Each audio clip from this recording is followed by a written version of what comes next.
అమ్మవారి ప్రసన్నమవుతోందని గుర్తు ఏమిటంటే కుంకుమ వాసన ముందొస్తుంది.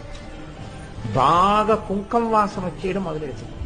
మీరు కాసేపటికి గమనించి ఏంటి ఇంత కుంకుమ వాసన అని చుట్టూ చూస్తే ఎక్కడ ఉండదు. లేదా అమ్మవారు అనుగ్రహిస్తే ప్రయత్నపూర్వకంగా అక్కడెక్కడో కుంకం పడినది ఇంత కుంకమైనా అందులోంచి నాసాపుటములు అదిరిపోయే కుంకుమ వాసన వచ్చేస్తుంది. అంటే అమ్మవారు అక్కడే ఉండి అనుగ్రహించేస్తోందని గుర్తు. ఇది ధ్యానమగ్నులైన వారికి మాత్రమే తెలుస్తుంది రహస్యం. కాబట్టి అమ్మవారి అనుగ్రహం ఒకటి లోకంలో మీరు బాగా జ్ఞాపకం పెట్టుకోండి. హనుమ యొక్క అనుగ్రహం ఒకటి. ఈ రెండు చాలా తొందరగా వచ్చేస్తాయండి, చాలా తొందరగా కనపడతాయి. ఎక్కువ సమయం పట్టదు, చాలా తొందరగా అమ్మవారు అనుగ్రహించేస్తుంది. తల్లే అమ్మవారి ప్రసన్నమవుతోందని గుర్తు ఏమిటంటే కుంకుమ వాసన ముందొస్తుంది.